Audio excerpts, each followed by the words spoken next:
بسم اللہ الرحمن الرحیم۔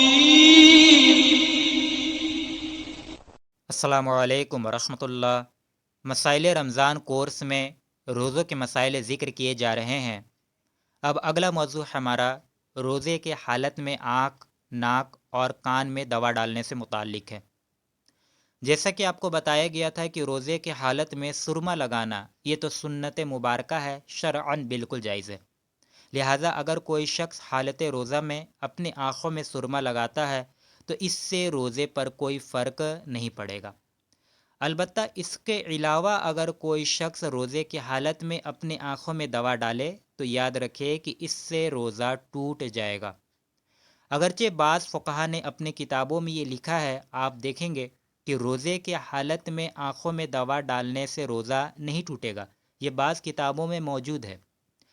دیکھیں مسئلہ یہ ہے کہ چونکہ پہلے سائنس نے اتنی ترقی نہیں کی تھی، اس لیے ہمارے پہلے کے فقہا نے یہ گمان کیا کہ شاید آنکھ اور حلق کے درمیان کوئی راستہ، کوئی روٹ نہیں ہے۔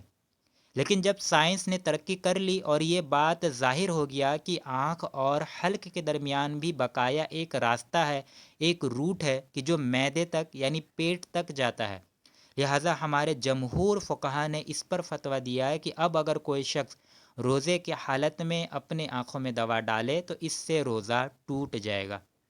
لہٰذا اگر کوئی شخص ایسا ہے کہ اسے حالت روزہ میں اپنی آنکھوں میں دوا ڈالنے کی ضرورت پڑتی ہے تو ایسے شخص کو چاہیے کہ افطار کے بعد یا سحری ختم ہونے سے پہلے وہ اپنے آنکھوں میں دوا وغیرہ ڈال لے، کہ اگر روزے کی حالت میں آنکھوں میں دوا ڈالے گا تو پھر اس سے روزہ ٹوٹ جائے گا۔ اسی طرح ناک کا مسئلہ لے لیجئے کہ ناک اور حلق کے درمیان بھی بقایا ایک راستہ ہے، ایک روٹ ہے کہ جو معدے تک جاتا ہے۔ لہٰذا اگر کوئی شخص روزے کی حالت میں اپنے ناک میں ڈراپ وغیرہ یا دوا وغیرہ ڈالے تو اس سے بھی روزہ ٹوٹ جائے گا۔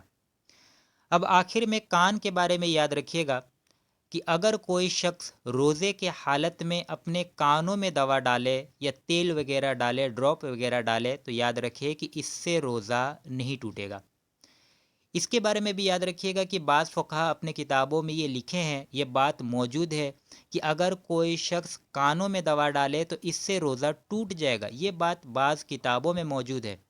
اس کے پیچھے بھی وجہ یہی ہے کہ ہمارے پہلے کے فقہا نے یہ گمان کیا تھا کہ شاید کان اور حلق کے درمیان ایک راستہ ہے، ایک روٹ ہے۔ لیکن جب سائنس نے ترقی کی اور یہ بات ظاہر ہو گیا کہ کان اور حلق کے درمیان کوئی راستہ نہیں ہے، بیچ میں ایک پردہ ہے، لہٰذا ہمارے فقہا نے اس پر فتویٰ دیا ہے کہ اب اگر کوئی شخص کان وغیرہ میں دوا ڈالے یا ڈراپ وغیرہ ڈالے تو پھر اس سے روزہ نہیں ٹوٹے گا۔ ہاں شرط یہ ہے کہ اس کے کان کا پردہ صحیح سلامت ہو۔ ہاں اگر کسی شخص کا کان کا پردہ ہی پھٹا ہوا ہے تو پھر ایسی صورت میں اگر وہ شخص کان میں دوا ڈالے تو پھر اس سے روزہ ٹوٹ جائے گا۔ لیکن اگر اس کا کان کا پردہ بالکل صحیح سلامت ہے تو روزے کی حالت میں کان میں دوا ڈالنے سے روزہ نہیں ٹوٹے گا۔ تو خلاصہ کلام یہ ہوا کہ اگر کوئی شخص روزے کی حالت میں آنکھوں میں دوا ڈالے تو اس سے روزہ ٹوٹ جائے گا، ناک میں ڈراپ یا دوا وغیرہ ڈالے تو اس سے بھی روزہ ٹوٹ جائے گا، لیکن اگر کوئی شخص روزے کی حالت میں کان میں دوا وغیرہ ڈالتا ہے تو اس سے روزہ نہیں ٹوٹے گا، لیکن شرط یہ ہے کہ اس کے کان کا پردہ صحیح سلامت ہو۔